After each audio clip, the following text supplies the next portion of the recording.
Olá para todos, meu nome é Felipe e a gente vai conversar hoje um pouco sobre o desenvolvimento de arte para os jogos, né? E eles tomam a forma dos assets. Assets são todas as coisas que você pode ver, que você pode ouvir e são realmente o bruto, né? Diferente da parte mais técnica, né? Essa é a parte que está mais ligada com expressão. Então, é a partir dessas competências que a gente consegue levar a nossa mensagem para o jogador. A gente tem assets visuais, como desenhos, modelos tridimensionais, né? Ou interface de usuário, inclusive os desenhos de itens, por exemplo. Temos também assets sonoros, né? Como músicas, efeitos de som, dublagem, né? E temos também a escrita, né? Que não pode ser ignorada. Então, é um trabalho bastante complexo, como vocês podem ver, muito amplo, né? Muito multidisciplinar. E tudo isso tem que ser unido de forma coesa, né? E de forma a ter harmonia e levar a mensagem que a gente quer levar para o jogador. Então hoje a gente vai conversar sobre como desenvolver, como adquirir esse tipo de recurso. Muito bem, a primeira coisa que eu vou mostrar para vocês é esse site chamado it.io. Ele é um site para distribuição de assets. Nós temos aqui alguns pagos, alguns de graça. E tudo disponível aqui para download. A primeira coisa que vocês podem prestar atenção é a diversidade das identidades visuais dos jogos. Como exemplo, o jogo que nós faremos tem uma identidade pixelada, mais arcade, né? Como jogos de época. Esses jogos procuram emular a baixa resolução que os jogos tinham no passado, né? A gente pode ver aqui um exemplo desse background de floresta pixelada. Vocês podem ver que ele é feito em camadas para a gente poder ter efeitos de paralaxe.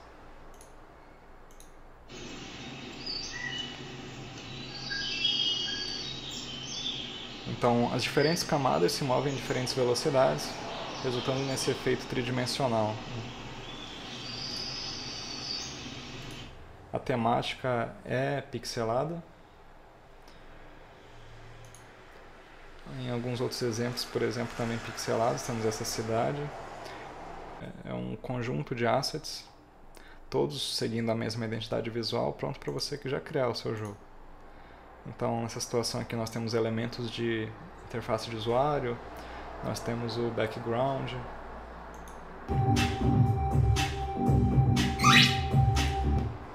Tudo já bastante pronto para você pegar. Então, assim, é um recurso muito interessante para quem está aprendendo, porque se você quer aprender sobre a implementação da lógica, né, você pode pegar esses pacotes de assets e fazer a implementação sem se preocupar com o desenvolvimento deles a um primeiro momento. Mais um exemplo aqui, agora bastante diferente. Ó, a gente tem personagens já com animação implementada, né? Também pixelado. Bom, por que a arte pixelada é tão presente, né, no desenvolvimento de jogos independentes? E é porque é a mais simples de se desenvolver. Então você não precisa de grande experiência, né, em questão de design para conseguir criar coisas bastante interessantes, né, em arte pixelada. Para a gente fugir um pouco, né, do pixelado, existe também esse exemplo aqui muito legal, né, uma identidade já bastante diferenciada, algo oriental e artes tridimensionais, né? E vira só uma questão de baixar, né? Vamos baixar esse aqui para experimentar.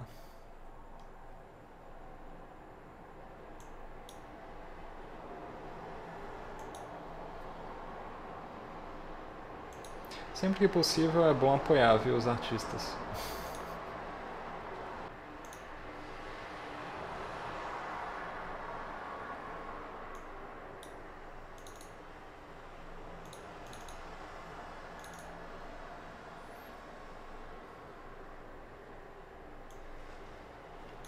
E E aqui está o nosso personagem que a gente baixou, aberto no Blender já. O Blender é um exemplo de software que a gente usa bastante para fazer jogos. Ele, assim, para desenvolvimento tridimensional, ele é um programa open source que vocês podem baixar da página oficial deles, também de graça. Vocês podem pagar se vocês quiserem, inclusive eu recomendo, porque os caras são muito heróis. E o que vocês estão vendo aqui é Blender, é o programa aberto, né? Vocês verem que virou só uma questão da gente baixar ele da internet e abrir aqui no nosso software. Aqui a gente já consegue fazer várias coisas com esse modelo, como fazer a nossa animação, né?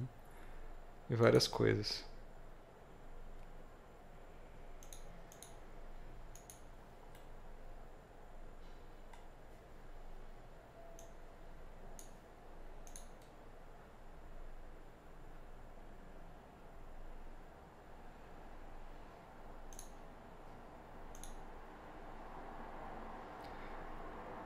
A gente consegue ver aqui que existe uma animação na iluminação.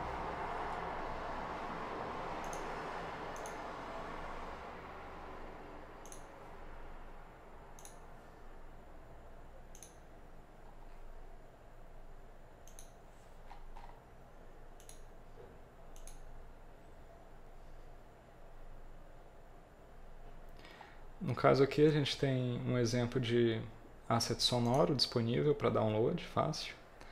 E são músicas em loop. E o que são esses loops, né? São músicas cujo final é parecido com o início, e assim a gente consegue deixar elas rodando em loop infinito, e as pessoas não notam que elas estão repetindo. Isso foi usado no jogo que está sendo ensinado nesse tutorial. Mas no caso aqui a gente consegue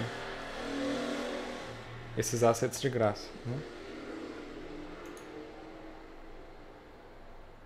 Sobre a utilização em jogos comerciais, é importante vocês irem atrás de como está a licença, né, desses assets. Alguns são de graça só para projetos pessoais, outros são de graça também para projetos comerciais. É importante vocês pesquisarem isso, caso a caso, né?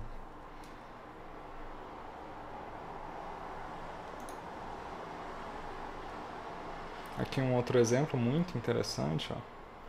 Voxel é mais um estilo de pixel art, mas seria pixel art tridimensional, né? São coisas com esse aspecto quadrado, né? Aqui a gente tem mais um pack, ó, cheio de assets para vocês baixarem. Isso aqui é um prato cheio para quem está aprendendo. Vocês podem baixar e brincar com isso à vontade, dentro do Unity, né?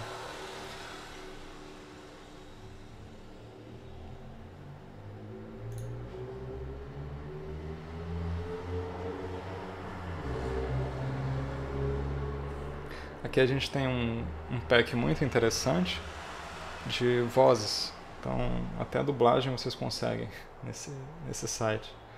Então, no caso, mais de 500 arquivos de som.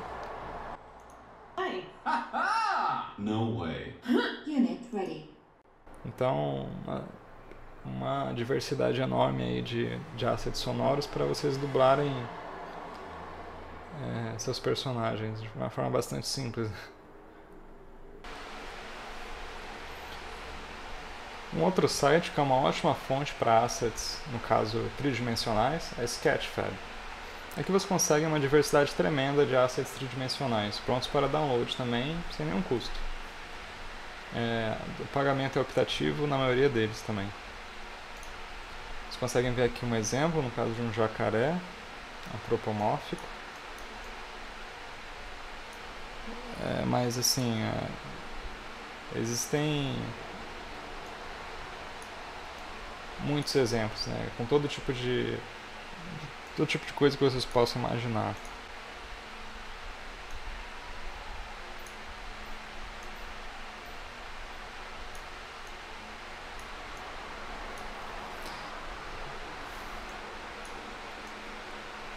Nós temos aqui criaturas,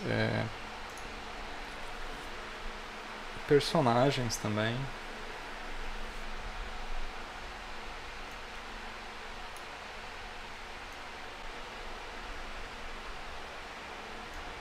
Nessa situação aqui nós temos um exemplo de cenário com algumas animações implementadas.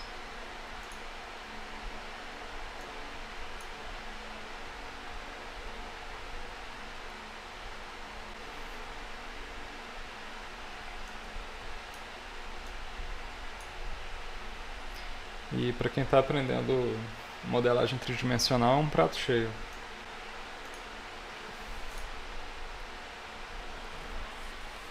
Bom, como exemplo de download a gente vai baixar esse exemplo aqui. Basta você clicar aqui em Downloads.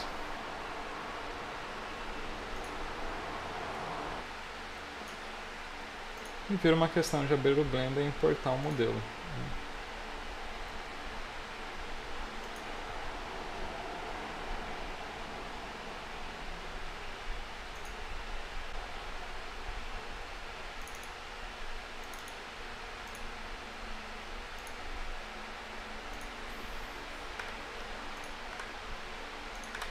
E aqui a gente já tem um modelo que a gente acabou de ver no Sketchfab. Mais uma vez no Blender. Um outro exemplo de um local onde vocês podem conseguir assets de graça é na própria Asset Store do Unity. Aqui, basta vocês clicarem em Free Assets, vocês conseguem aqui uma diversidade também tremenda de coisas que vocês podem baixar. Desde assets para cenários, como árvores, até funcionalidades adicionais, como um joystick pack para fazerem mobile games, né?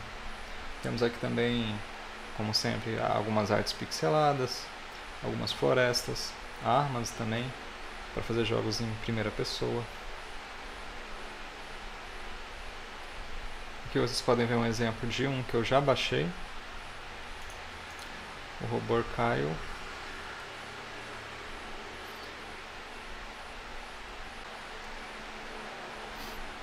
Bom, para fazer o teste a gente vai baixar esse carro aqui. Vou mostrar para vocês como é o processo de download, né? Como ele não é pago, então virá só uma questão de você adicionar ele aos seus assets. Ele vai pedir para você abrir no Unity. Isso já vai redirecionar você para essa página. Ele já vai ser adicionado na sua parte aqui, na sua janela de gerenciador de pacotes. Então virá só uma questão de você apertar aqui em Downloads. Uma vez feito o download, você aperta em Importar. Vai aparecer essa janela. E você confirma o ato de importar, né, os assets.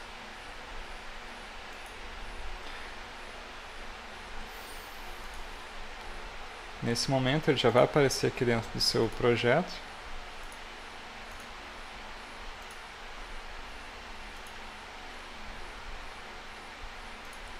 E aqui indo nos prefabs a gente já consegue o carro pronto para usar. E uma coisa bastante legal é que ele já vem com a colisão criada, né? E com várias coisas que você pode explorar aqui dentro do prefab.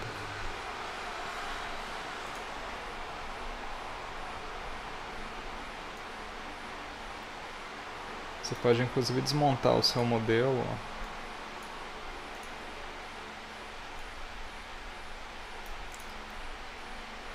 Então, assim, com certeza um recurso muito legal para quem está aprendendo.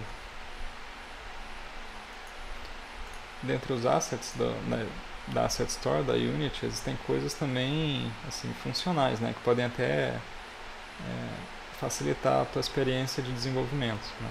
Um conjunto de joysticks para games em mobile, mas existe todo tipo de ajuda, né? Na primeira página aqui, por exemplo, a gente vê recurso VR já implementado, né, para o óculos.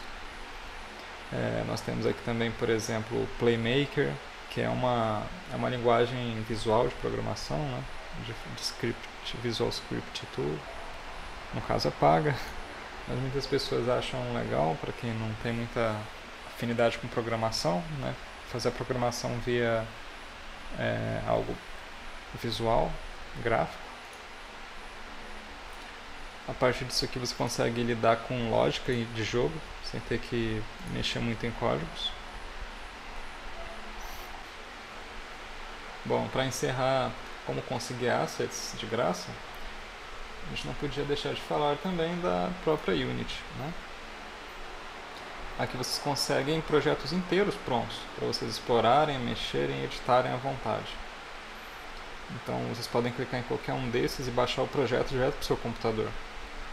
E vocês vão ter acesso a todas as implementações. Se a gente fazer o download aqui desse projeto, bom, é bastante pesado, né, porque entra todo tipo de recurso aqui, tridimensional e bidimensional. Mas ao baixar vocês vão ter acesso às animações do personagem, aos modelos tridimensionais, aos scripts. Então tudo isso pode ser dissecado e estudado com bastante paciência.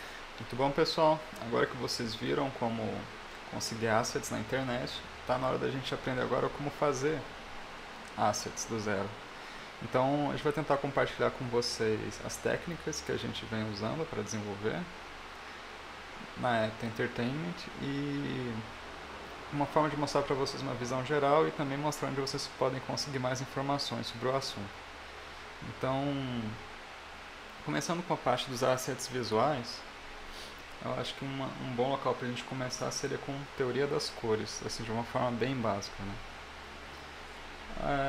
A coisa mais importante em questão de quando a gente está conversando sobre assets visuais é a harmonia. Então, a coisa mais importante é você fazer uma escolha consciente sobre que tipo de cor você quer usar e o porquê, e a partir disso conseguir tornar isso harmônico em todos os assets do jogo. Bom, para isso, para a gente conseguir essa harmonia, é interessante a gente conhecer um pouco sobre as cores, né? Então, quando a gente quer descrever uma cor, a gente precisa de 3 características. A gente precisa do hue, que seria a cor em si. A gente precisa também do valor, que seria a claridade da cor. E a gente precisa também da saturação, que a gente pode dizer que é a força da cor, né? O quão ela se distancia do cinza, né? Aqui vocês estão vendo mais um programa que a gente costuma usar bastante, que é o Photoshop. Nele você tem vários recursos, né, de edição de imagem. Ele é muito usado para fazer correção de cores em fotos, para desenvolver todo tipo de recurso visual, né, em design, mas a gente usa mais para desenho, né, em desenvolvimento das artes para jogos. Aqui vocês podem ver uma imagem explicativa sobre as várias características das cores. O grande problema com as cores é o excesso de liberdade que a gente tem, né, porque o número de cores é inacreditavelmente grande. E essa infinidade de cores está 100% disponível aqui para a gente pegar a qualquer momento, né? E é muito fácil uma pessoa se perder no meio de tanta liberdade, né? Na verdade, o maior desafio de se lidar com as cores é saber como limitar as próprias escolhas, né? Como e por quê. E a gente faz isso a partir de certos princípios, né? E é isso que eu vou compartilhar com vocês aqui agora. Bom, como a gente já conversou, a gente tem saturação, valor e hue, né? Em questão de hue, nós temos 3 cores primárias, no caso vermelho, amarelo e azul, né? A partir dessas cores primárias surgem as cores secundárias. Vocês conseguem ver aqui nessa roda de cor mais completa. Se a gente exclui as cores primárias, né, a gente tem como cores secundárias o roxo, o verde e o laranja. E a partir destas cores, com as cores primárias, nós temos as cores terciárias, que já é uma roda de cor bem mais completa, né? aqui só com as cores terciárias, né, sendo mostradas. E a gente pode continuar fazendo isso até chegar em uma roda de cor completa, mas ainda discretizada, que a gente tem aqui nesse exemplo, e até chegar na contínua, que seria essa aqui. Mas é muito importante nunca deixar de pensar que as cores que estão próximas na roda de cores, elas têm um parentesco mais próximo, né? Por exemplo, a gente tem aqui o verde, que surge como a união aqui do azul e do amarelo. Então são cores que são relacionadas, né? Agora, e na questão da saturação e do valor? Aqui vocês têm alguns exemplos desse tipo de mudança. Quando a gente aumenta a saturação, por exemplo, aqui é ela no pico, né? Aqui é 100% de saturação. Mas quando a gente diminui a saturação, a gente consegue tons mais acinzentados, né? No caso, o valor, a gente tem aqui cores mais claras, e quando a gente diminui o valor, a gente vê cores mais escuras. É muito bom de ver isso nessa ferramenta do Photoshop, porque se a gente ir aqui para a representação em quadrado, né, a gente tem aqui a RUE, que a gente pode mudar a partir da roda de cores. E no quadrado aqui a gente consegue variar a saturação, indo da esquerda para a direita. Então, a direita maior saturação, a esquerda menor saturação. E para baixo menor valor e para cima maior valor. Então, se a gente pegar o valor máximo com a saturação mínima, a gente obtém o branco. Se a gente pegar o valor mínimo, a gente obtém o preto, para qualquer valor de saturação. Né? Para qualquer valor de saturação, o valor mínimo dá no preto. Porém, para a máxima saturação, a gente consegue ir do branco até o azul com máxima saturação, só variando, né? Essa característica. Por esse motivo de sempre ser preto, também utiliza-se muito o triângulo, né?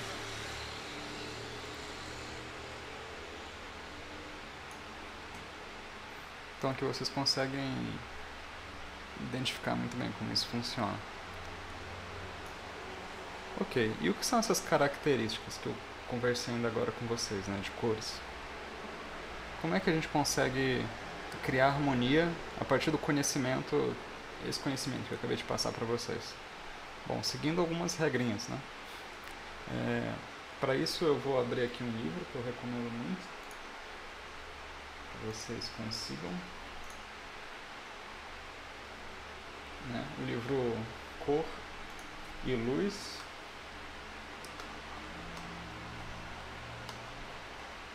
de James Gurney. E esse livro, ele, mostra o que eu estou tentando ensinar para vocês, só que com extrema profundidade, certo? Dando exemplos históricos de pinturas.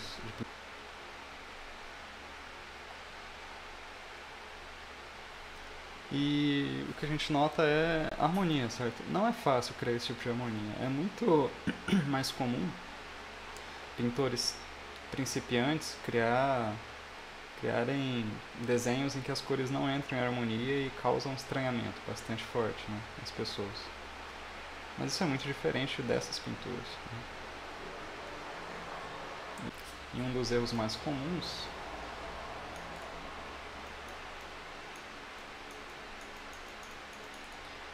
quando a gente tem um pintor mais principiante é tentar usar todos os valores aqui, né? Ele começa aqui com rosa. E assim, não é uma tarefa trivial esbanjar de liberdade quando você está lidando com cores, né? Fazer cores muito diversas funcionarem juntas é algo extremamente complexo, sabe? Então, não é recomendável esse tipo de comportamento, né? Colocar várias cores juntas assim.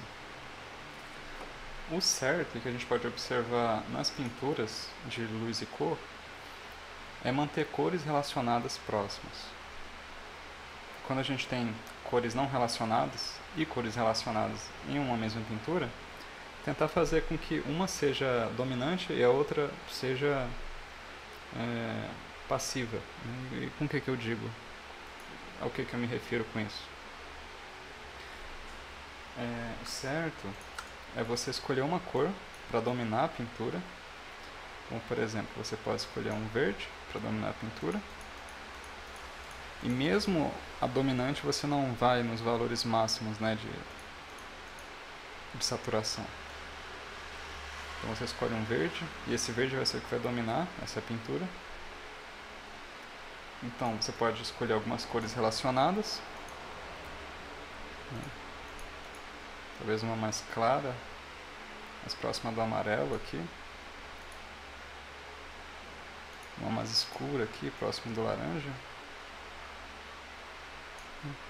Ou seja, manter aqui o hue perto das cores que você escolheu de início e manter um controle estrito sobre valor e saturação.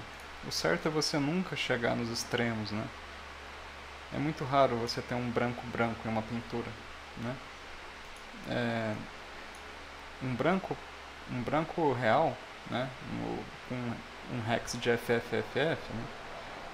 Ele é muito raro em pinturas profissionais. Quando você usa algo assim é porque algo é muito brilhante, né? Existe algo muito brilhante na pintura. O certo é a gente manter esse cursor no centro, né? E controlar aqui no centro, né? E manter aqui as cores próximas da que você acha que é a dominante. Certo, mas e quando eu quero usar uma cor que não está próxima da dominante? Como, por exemplo, eu quero pintar um céu azulado aqui por cima. Para isso você precisaria do azul, né? Para isso existem algumas regras para escolha de cores, né? Bom, e essas regras para o uso das cores, como a gente já havia comentado, pode ser a análoga, em que você tem uma cor principal e duas próximas. Você pode ter a monocromática, em que você escolhe uma cor e depois só varia valor e saturação para fazer a composição da sua pintura. Também dá para a gente ter o esquema complementar. Isso é bastante interessante. Quando você pega duas cores que são completamente opostas, né, na roda de cores, elas acabam complementando uma outra. Isso quer dizer que elas são harmônicas juntas. Mas algo é muito importante, você nunca pode pôr as duas na mesma medida em uma pintura, ou seja, 50% da pintura, no caso em verde, e 50% em vermelho. Né? Você não pode dividir ao meio a pintura com as duas cores complementares, senão a coisa pode não ficar tão boa. Ao mesmo tempo, você tem que sempre escolher uma para ter valores maiores de saturação, enquanto que a outra deve ter valores menores de saturação. Então, são duas coisas para manter sempre em mente. Então, ao usar cores complementares, elas ficam realmente muito bonitas junto, mas você tem que ter completo controle aqui sempre da saturação para manter uma dominante sobre a outra. Uma outra forma também é o sistema triádico. E como é que ele funciona? Você tem uma cor principal, o verde, por exemplo, e duas análogas, né? No caso, a complementar. E, bom, é a mesma situação de antes. A gente precisa escolher, no caso, uma para dominar a pintura, com maior quantidade e maior saturação, enquanto que as outras duas você pode abaixar a saturação para fazer o resto da composição da sua pintura. Temos também um mais complexo, que no caso é o tetraédrico. E como é que ele funciona? Você tem duas cores complementares. Então, você escolhe uma cor para ser a principal, uma análoga para ser uma cor de apoio, e você também tem acesso às duas complementares delas, né? Isso aqui é mais difícil de fazer funcionar, mas é possível. Quando você está usando esse tipo de composição, é interessante você dividir a sua ilustração em segmentos, né, em áreas, e sendo que em cada segmento você faz valer uma das duplas, né? E, claro, sempre tomando muito cuidado com a saturação, mantendo sempre as cores dominantes dominantes e as cores passivas passivas. Se você aumentar a saturação de tudo, vai ficar bastante dissonante, né? Bom, além dessas, temos a que a gente já viu, a análoga, e além dessa a gente tem também o que eles chamam de análoga com sotaque, que seria análoga com uma das cores complementares, para a gente dar em pequenas quantidades, né, dar um highlight em alguma coisa na pintura. Então a gente pode ter um verde dominante com as outras duas cores como apoio, né?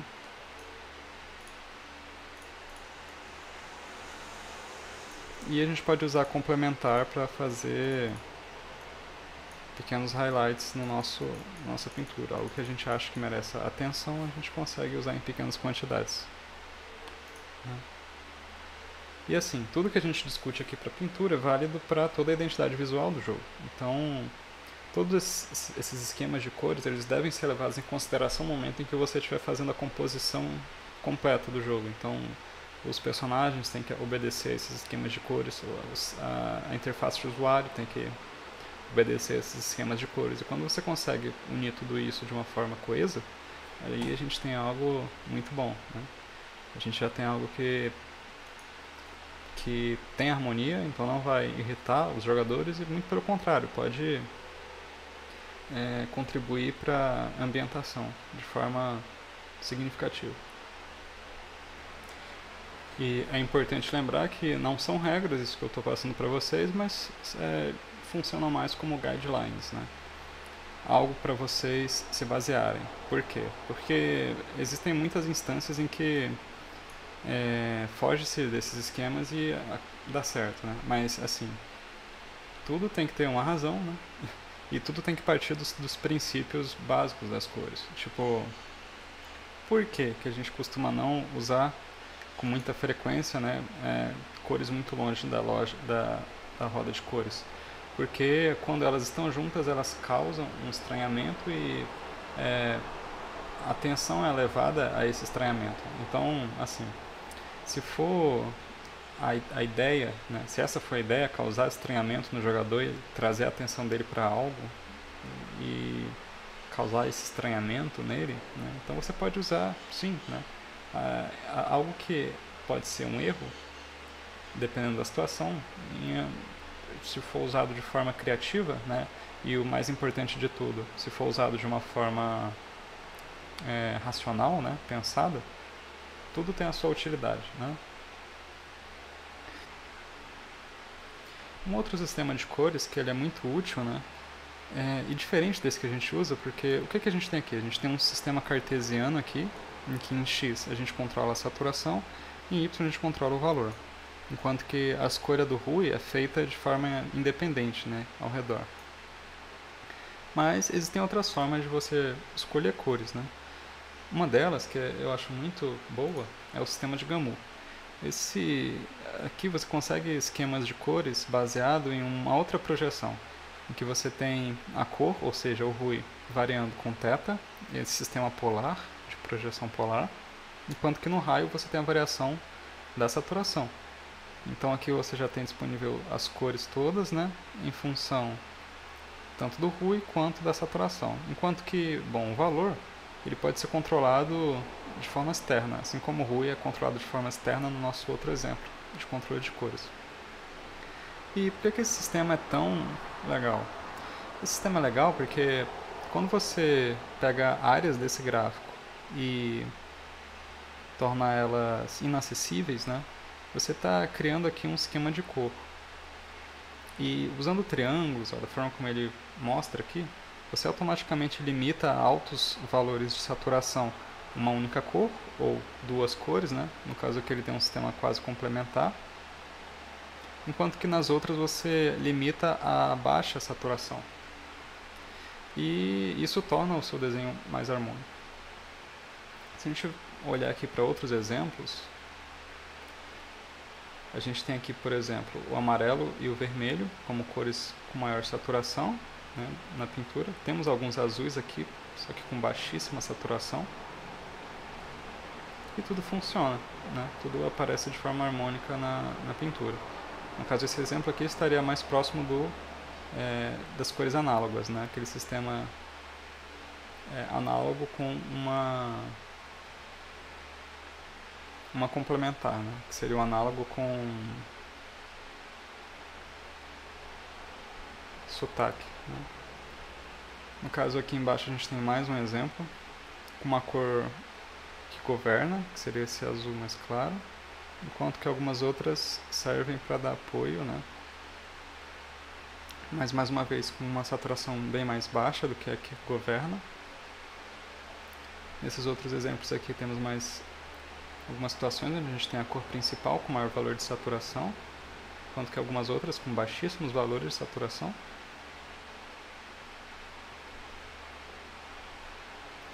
Aqui temos um exemplo bem bacana, que a gente tem um sistema aqui complementar de cores, né? Claramente complementar. Enquanto que aqui a gente tem mais uma vez aquele análogo com sotaque, né? Com accent. E assim, muitos exemplos muito bons aqui de uso de cor. Essa ferramenta do Photoshop, ela também tem essa funcionalidade, né? A gente pode ter acesso a ela clicando aqui, no caso GAMU, né? Sistema de GAMU. A gente clica e a gente tem aqui o acesso a um sistema polar, né? Uma representação polar das cores, em que mais uma vez a rua aparece variando com os graus, enquanto que o valor varia com o raio. E aqui a gente tem várias formas que a gente pode usar, né? Triângulo, quadrado, que nem a gente viu nos exemplos lá do livro. Esse aqui, por exemplo, a gente viu exatamente esse em alguns momentos lá atrás. E aí você pode ficar aqui variando as cores dentro desses limites, né? E mudando aqui o valor nesse cursor, né? Separado. Inclusive você pode mudar a representação, né? De GAMU de lugar.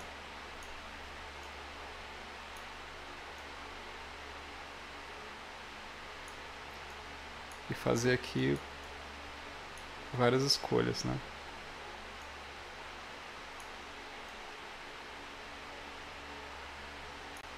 Então, assim, aqui no caso estaria uma saturação muito alta, né? Algo mais central, um sistema mais ou menos complementar. E pronto. No caso aqui você tem acesso a todas as cores, só que algumas você pode usar mais, outras você pode usar menos. E é bastante difícil fazer algo errado, né, nessa configuração. Claro, sempre é possível. Mas, né, em algumas opções aqui que a gente tem, ó, dá pra gente ter aquela análoga com sotaque, né?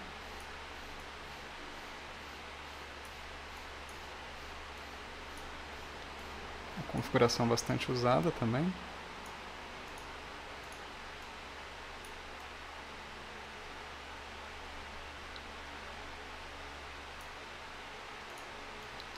Mas você vê que tudo sob controle. Apesar de que você tem acesso à maioria das cores. Opa, tá vendo? Isso aqui é perigoso. É bom usar em pequenas quantidades, só para fazer um highlight de algumas coisas bem importantes.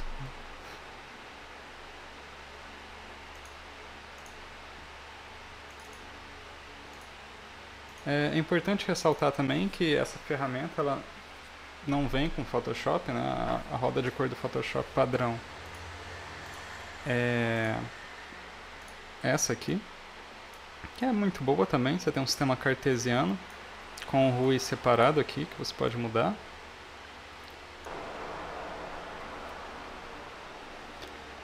Além dele, existem outras opções, como também essa, que quase lembra um sistema de Gamu, mas não está em sistema polar.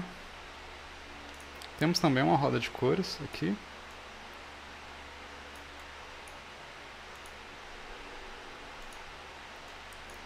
Né? E algumas outras opções.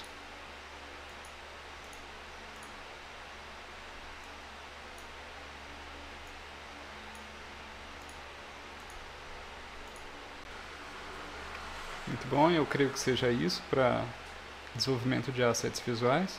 Agora a gente vai ver aqui um exemplo de desenvolvimento de assets, né, para o jogo que a gente está trabalhando nesse tutorial.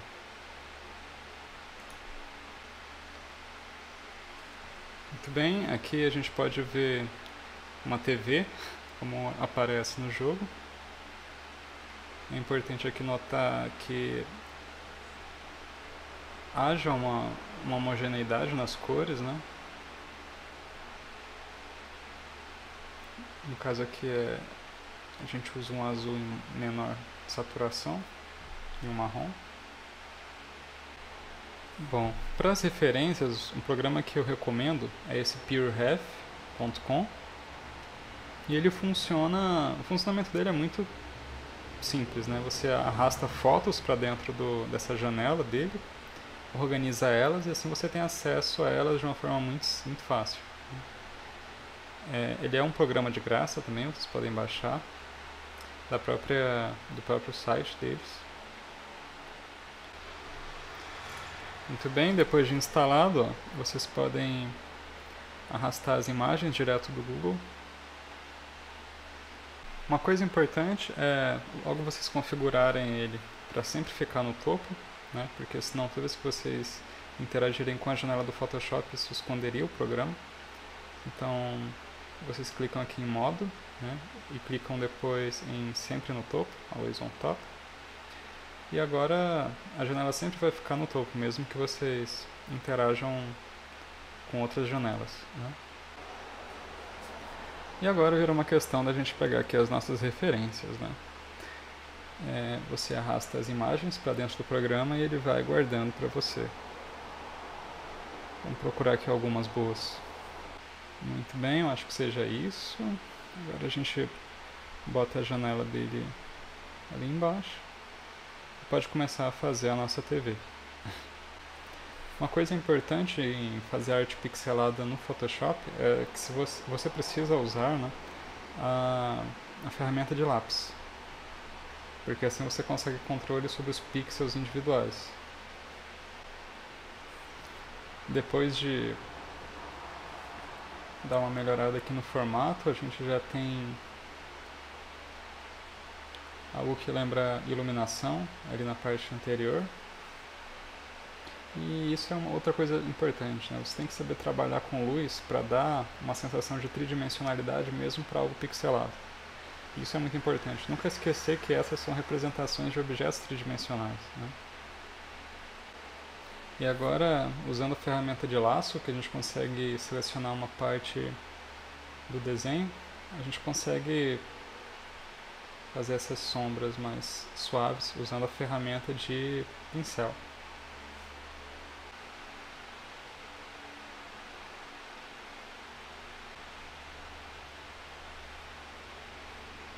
Muito bom, acho que isso já está ótimo para a TV. Vamos agora dar uma melhorada aqui no móvel.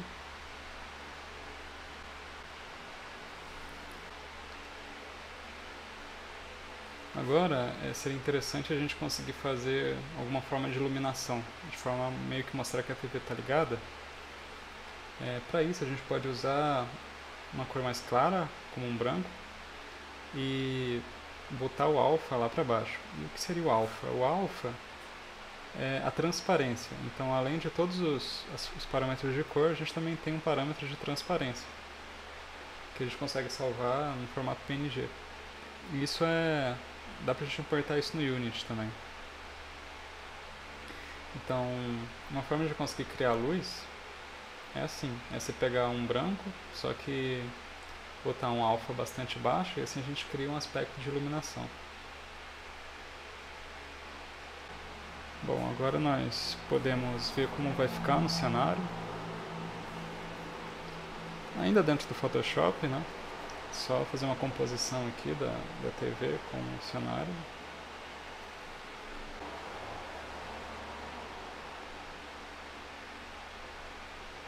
É legal a gente ver aqui que a luz está funcionando também.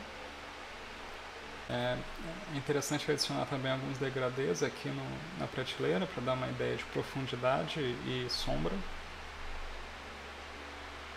Com isso a gente usa essa ferramenta de seleção para separar os objetos que estão no armário, do fundo do armário. Para a gente conseguir usar a ferramenta de criar o degradê sem fazer a cor escura pintar também os objetos que estão dentro. Prontinho, apertando Ctrl H você consegue ligar ou desligar o wireframe do Photoshop, que separa os pixels. Parece que está ótimo já. Um outro exemplo de programa que a gente pode usar também para fazer ilustrações é o Krita. O Krita é um programa que ele é de graça também, assim como o Blender, e é usado para ilustrações, assim como o Photoshop. Ele também possui uma vasta gama de ferramentas ótimas para ilustração, inclusive algumas específicas para ilustração de pixel art, além de ferramentas ótimas de animação também. Então é um programa bastante completo e que consegue fazer o trabalho sem problemas. Com isso a gente conclui a parte visual desse tutorial. Agora vamos dar uma olhada rápida na questão do áudio, né? Porque além de desenhos, né, a gente também tem que lidar com música. Então, existem algumas ferramentas online que a gente pode usar, que também são de graça, como por exemplo, Beatbox. Foi a ferramenta que a gente usou para fazer o áudio do jogo, que foi feito durante esse tutorial. E ele é usado na internet mesmo. Então, vocês conseguem ver, né, que é uma ferramenta que dá para ser usada. No caso, a gente tem aqui as faixas de áudio, dá para adicionar mais. E cada uma tem uma utilidade muito específica, como por exemplo, essa de baixo a gente tem a bateria. Vocês podem ver, ó. A gente pode adicionar mais dessas e ver como é que fica.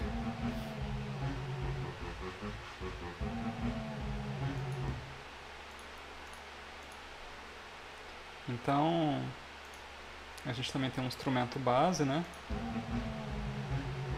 No caso, esse aqui seria o lead. Enquanto que aqui em cima a gente tem a base do som. Então, assim como o desenho, o som, criação de música também é uma ciência completa, então, assim, de profundidade gigantesca, e não é nosso objetivo entrar aqui em detalhes. E a última ferramenta que a gente vai ver hoje é essa AudioTool. Ela também é uma ferramenta usada na internet, só que ela é bem mais avançada, né? Bem mais requintada. Ela possui uma infinidade de instrumentos aqui que você pode usar, e sintetizadores de som e sequenciadores. E você pode montar aqui o seu circuito, né, de instrumentos e criar a sua música da forma como você faria em um estúdio, né? Então, se a gente botar aqui a música para tocar, ó. No caso, esse instrumento aqui é a bateria. A gente consegue mudar, ó.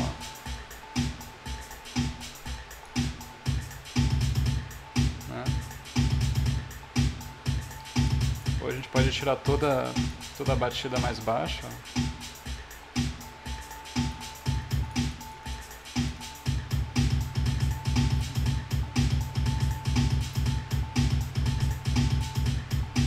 Enquanto que tem outros instrumentos aqui também.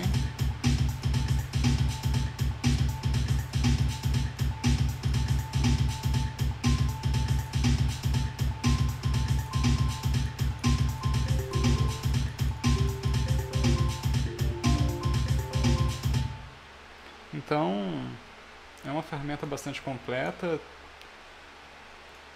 É uma questão só de você trazer aqui para dentro os instrumentos, né? E cada um tem o seu a sua utilidade. E aqui você pode controlar o volume, né, e os parâmetros de cada som. Algo muito mais avançado, né, que o Beatbox. Também disponível online para você usar sem nenhum custo, né. Um terceiro programa que você pode usar, esse já é uma ferramenta profissional de edição de som, seria o FL Studio. O FL Studio ele é um programa pago, inclusive é extremamente caro, né? Então, não sei, dá pra comprar, tem outras formas, né? Então, vou também mostrar aqui pra vocês um pouquinho do FL Studio, que já é um programa profissional de edição de som.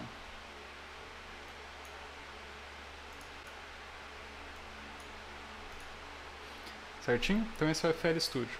Pra gente ver como ele funciona, algo legal que a gente pode fazer é abrir um dos sons de exemplo dele. Então vamos ver aqui algum. Aqui nós temos Legacy, alguns sons de exemplo. Bora pegar esse aqui.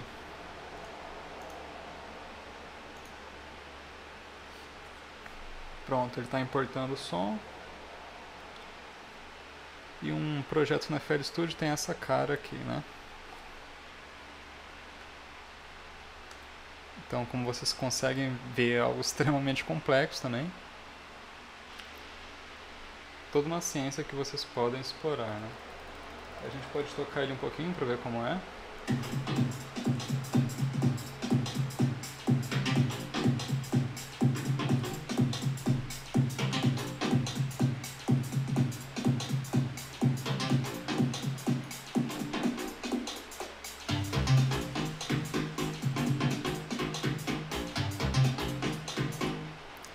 Não só eletrônico, mas qualquer gênero de música dá pra você editar aqui, certo? Foi só o exemplo que a gente pegou que foi eletrônico. Muito bom, eu creio que isso seja tudo. Eu agradeço a todos por acompanharem esse tutorial. Espero que vocês tenham aprendido bastante coisa sobre desenvolvimento de som e imagem, né? Creio que todos os links citados eles estejam listados na descrição desse vídeo. Então dê uma checada lá, tem todos os programas que eu citei.